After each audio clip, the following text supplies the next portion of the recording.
चलिए फ्रेंड्स, तो स्वागत है आप सभी का अपने यूट्यूब चैनल अम्बल स्टडी में। तो आज हम लोग जानते हैं हिस्ट्री ऑफ मुगल एम्पायर। इन मुगलों ने भारत पर अपना वर्चस्व कैसे बनाया। तो इसकी जानकारी के हम सबसे पहले आप सभी को बताना चाहेंगे कि हमारे आधुनिक इतिहास का एक भाग है जिसमें हमारे सबसे शासकों के बारे में जानना है, जिसमें हम लोग पढ़ेंगे सबसे पहले हिस्ट्री ऑफ मुगल एम्पायर यानी मुगल साम्राज्य का इतिहास। तो चलिए हम लोग बिना समय को देरी करते वीडियो को शुरू करते हैं। वीडियो पसंद आए तो वीडियो को लाइक और चैनल को सब्सक्राइब जरूर कीजिएगा। तो दोस्तों, कैसे हैं आप? सब उम्मीद करते हैं अच्छे होंगे और अच्छे से स्टडी भी कर रहे होंगे।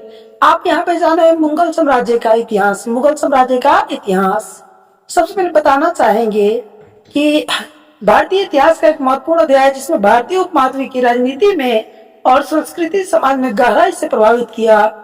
मुगलों ने 16वीं शताब्दी में भारत में प्रवेश किया और जल्द ही अपनी ताकत के रणनीति बल पर पूरा विशाल साम्राज्य की नींव डाली और लगभग 316 वर्षों तक यानी 1526 से लेकर और आपका 1857 तक भारत पर शासन भी किया। तो चलिए बिना समय को देरी करते हुए वीडियो को शुरू करते हैं। और वीडियो पसंद आए तो वीडियो को लाइक और चैनल को सब्सक्राइब करना मत भूलिएगा। साम्राज्य के नाम की बात करें तो मुगल वंश और शासन काल की चर्चा करें तो 1526 से 1857। कब से कब तक? 1526 से 1857। तो हमने यहाँ चर्चा करेंगे सबसे पहले इसकी मुगल साम्राज्य की लिस्ट की। तो मुगल साम्राज्य का सबसे प्रथम शासक जो था बाबर था। कौन था जी प्रथम शासक? बाबर था। सबसे पहले थोड़ा सा हम जानना चाहेंगे कि मुगल साम्राज्य राजवंश में कई वर्षों तक शासन किया, जिसमें आपको बताना चाहेंगे कि लगभग 316 वर्षों तक मुगल साम्राज्य ने भारत पर शासन किया। मुगल शासकों ने हजारों लाखों लोगों पर शासन किया। भारत उस समय नियम के तहत एकत्र हो गया था और विभिन्न प्रकार की संस्कृति राजनीति पहल देखी गई। मुगल शासक ने भारत से पहले अनेक मुस्लिम और हिंदू राजवंश आपस में भिड़ते थे। उसके बाद मुगल संस्थापक यहाँ आए। कहने का तात्पर्य हुआ कि पहले हमारे यहाँ हिंदू शासक और मुस्लिम शासक आपस में लड़ते थे, तभी किसका यहाँ प्रवेश होता है। तो आपको बताना चाहेंगे कि मुगल साम्राज्य का प्रवेश होता है। इसमें एक था बाबर, जो तैमूर लंग का पोता, गंगा नदी घाटी के उत्तरी क्षेत्र से विजेता चंगेज खा के जिसने खैबर पर कब्जा करने का निर्णय लिया और अंत में पूरे भारत पर वह पहुंच ही गया। तो सबसे पहले आपको बताना चाहेंगे कि बाबर जो था, बाबर का पूरा नाम जहीरुद्दीन बाबर था और उमर शेख मिर्जा के वह पुत्र था, जो अपने 5वीं पीढ़ी का संतान था। किस पीढ़ी का? पिता के तरफ से 5वीं पीढ़ी का संतान और माता चंगेज खां की तरफ से 14वीं पीढ़ी का संतान था। आगे की चर्चा हम लोग करेंगे भारत में मुगल साम्राज्य की स्थापना और शासक। तो देखते हैं किसने और कब किया। सबसे पहले नाम आता है बाबर का। मुगल साम्राज्य में सबसे पहले नाम किसका आता है? तो आपका जवाब है इससे बाबर का आता है। बाबर ने भारत में मुगल साम्राज्य की स्थापना की और वह पहला मुगल सम्राट बना। तो क्वेश्चन आ सकता है कि भारत का प्रथम शासक कौन था, मुगल साम्राज्य का प्रथम शासक कौन था? तो आपका जवाब हंसते खेलते हो जाएगा कि सर बाबर था और वह पहला मुगल सम्राट बना। बाबर ने 1526 में पानीपत की युद्ध में लोधी वंश को हराकर मुगल साम्राज्य की स्थापना किया। बाबर ने 1526 ईस्वी में पानीपत, जो कि हरियाणा में पड़ता है, वहां आपको दिल्ली सल्तनत के साम्राज्य लोधी वंश इब्राहिम लोधी को हराया और दिल्ली सल्तनत पर उसका शासन हो गया और वहां से दिल्ली सल्तनत का अंत हो गया और मुगल साम्राज्य की शुरुआत हुई। बाबर ने दिल्ली और आगरा पर भी कब्जा कर लिया। बाबर ने भारत पर 5 बार हमला किया था। उसने 1519 में यूसुफ फतेह जाति के खिलाफ अपना पहला संघर्ष छेड़ा था। इस अभियान में बजौर और भेरा को अपने कब्जे में ले लिया था।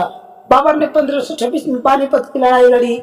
वहीं 1527 में चर्चा करे तो आपका खानवा का युद्ध लड़ा और 1528 में चंदेरी का, तो वहीं 1529 में घाघरा का युद्ध लड़ा और अंत में उसका शासन 1530 में समाप्त होता है।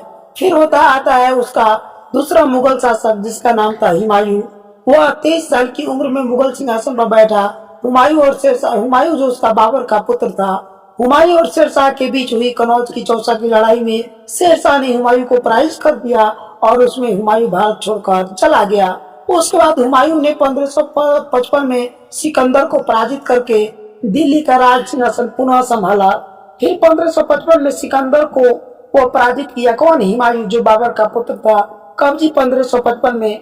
और उसके बाद फिर वह शासन संभाला। करे हुमायूं ने मुगल सम्राट में हुमायूं ने हक के 7 दिन तक अलग अलग रंग के कपड़े पहनने के नियम बनाए थे। क्वेश्चन आ जाएगा कि वह कौन सा सम्राट था मुगल सम्राट जिसने हफ्ते में 7 दिन अलग अलग कपड़े पहनने के नियम बनाए थे। तो आपका हंसते खेलते जवाब हो जाएगा कि सर वो हुमायूं था जिसने, देखिए तो हुमायूं कब से कब तक शासन किया, 1530 से 1540, और पुनः फिर हार कर चला जाता, फिर 1555 से 1556 तक वह शासन करता है। इसकी मृत्यु के बाद उसका पुत्र अकबर ने मुगल राजगद्दी संभाली। 14 साल की उम्र में अकबर को मुगल बना दिया गया। उसके पिता मंत्री बैरम खां के संरक्षक थे। उसके पिता के मंत्री कौन थे? बैरम खां उनके संरक्षक थे। अकबर को मुगल सफल सम्राट बनाया गया। मुगल अकबर के शासनकाल में मुगल साम्राज्य की नई शुरुआत की। हल्दी घाटी की युद्ध अकबर को महाराणा प्रताप ने कड़ी टक्कर दी और अकबर की हार उसमें निश्चित थी, मगर अपनी गद्दारी के चलते महाराणा प्रताप युद्ध हार गए थे। उसमें अकबर ही हारना था, लेकिन महाराणा प्रताप अपनी गद्दारी के साथ उसमें हार गए। अगली चर्चा होता है इसी दौरान उपमहाद्वीप के ज्यादातर हिस्से पर मुगल साम्राज्य ने अपना विस्तार कर लिया था। अकबर ने पंजाब, दिल्ली, आगरा, राजपूताना, गुजरात, बंगाल, काबुल, कंधार में अपना साम्राज्य स्थापित कर लिया था। अकबर के शासनकाल के दौरान आगरा किला, बुलंद दरवाजा, फतेहपुर सीकरी, हुमायूं मकबरा, इलाहाबाद का किला, लाहौर किला, सिकंदरों में खुद अपना मकबरा सहित कई वस्तु किला निर्माण भी किया। अकबर अपना दीन इलाही ये धर्म था। अकबर का कौन धर्म था? दीन ए इलाही।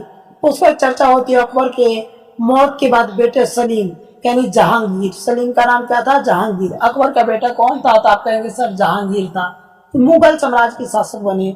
जहांगीर राज में मुगल साम्राज्य का किशोर और कन्नड़ा के अलावा बंगाल तक विस्तार हो गया, लेकिन कोई बड़ी लड़ाई और उपलब्धि हासिल नहीं की। जहांगीर यानी सलीम के सिंहासन पर बैठते उनके पुत्र खुसरो ने सत्ता पाने की चाहत में उनके खिलाफ षड्यंत्र रचा और आक्रमण कर दिया, जिसके बाद जहांगीर और उसके पुत्र के बीच भीषण युद्ध हुआ और उसी